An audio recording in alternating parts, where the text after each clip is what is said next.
Assalamualaikum warahmatullahi wabarakatuh. Baik, di sini saya akan mempresentasikan materi tentang teknologi bahan alam yang berjudul Pemilihan dan Penyiapan Bahan. Di sini istilah taksonomi dikembangkan dari dua kata Yunani yaitu taksi yang berarti pengaturan dan nomia yang berarti distribusi atau metode. Jadi, taksonomi adalah ilmu tentang penanaman, penggambaran, dan penggolongan organisme. Pemilihan bahan terbagi atas beberapa. Yang pertama, identifikasi, seleksi spesies, seleksi usia, seleksi bagian tubuh, seleksi lokasi, dan musim. Faktor yang mempengaruhi senyawa tumbuhan, yang pertama musim, kadar air, intensitas paparan sinar matahari, kondisi tanah, ya termasuk pH, senyawa makro dan mikro, alkalinitas. Selanjutnya, pemanenan. Bahan baku berupa keseluruhan atau bagian tertentu, seperti daun folium, batang kaulis, kulit, batang korteks, bunga flos, buah fructus, akar radix, umbi bulbus, dan bahan baku harus sehat dan bersih, artinya tidak terkena bakteri, jamur, virus, ataupun serangga. Di sini penyiapan bahan yang pertama ada infus, decord, makerat, tinctur, ekstrak, vinegar, dan oil drugs.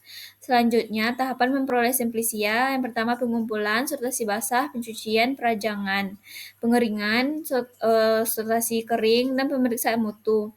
Identifikasi taksonomi meliputi farmakognosi, fisika, kimia, biologi, dan mikrobiologi. Yang ketujuh, pengepakan. Yang kedelapan, penyimpanan. Kadar air dalam simplicia dapat kita lihat seperti dalam PPT ini. Selanjutnya, penjelasan tahapan memperoleh simplicia. Sortasi basah untuk memisahkan cemaran, kotoran, dan bahan asing lain. Yang kedua, pencucian dilakukan dengan air bersih. Pengeringan dilakukan selama 1 hari. Perajangan dilakukan untuk memudahkan fase pengeringan selama 1 hari.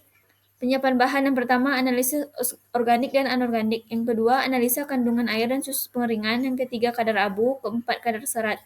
Dan yang kelima, komponen yang dapat diekstrak.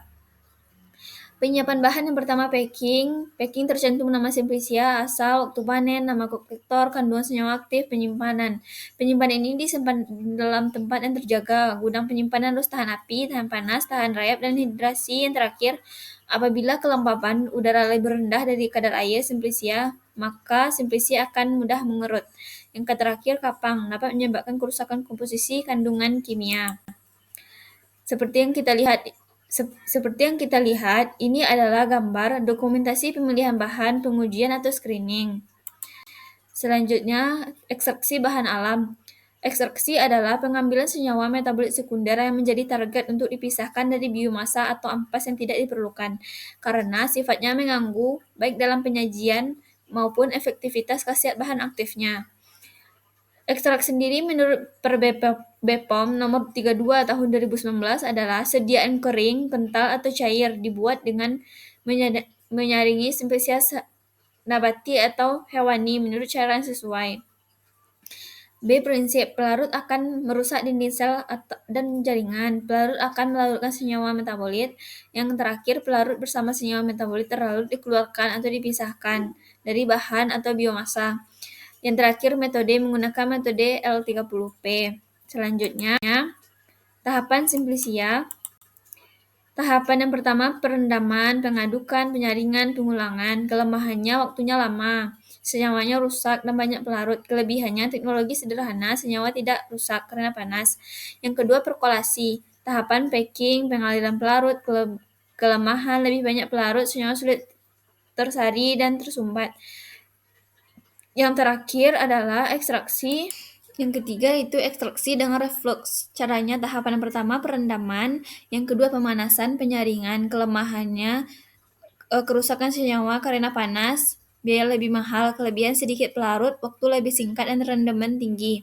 Selanjutnya kita masuk ke 4, sokletasi. Tahapan packing, pemanasan pelarut. Kelemahan kerusakan senyawa karena panas, biaya lebih mahal, sedikit pelarut, waktu lebih singkat, rendaman tinggi. Yang kelima, ekstraksi dengan ultrasonikasi. Tahapan perendaman, ultrasonikasi, penyaringan, pengulangan, kelemahan, dan biaya mahal. Kelebihannya yang pertama yaitu waktu lebih singkat, pelarut lebih sedikit. Yang keenam, ekstraksi dengan microwave. Tahapan perendaman, ultrasonikasi, penyaringan, pengulangan. Kelemahannya terdapat pada biaya mahal. Kelebihan, waktu lebih singkat, pelarut lebih sedikit.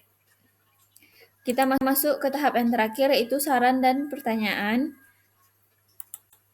Baiklah, hanya segitu presentasi dari materi yang dapat saya simpulkan. Apabila ada kesalahan, saya mohon maaf. Assalamualaikum warahmatullahi wabarakatuh.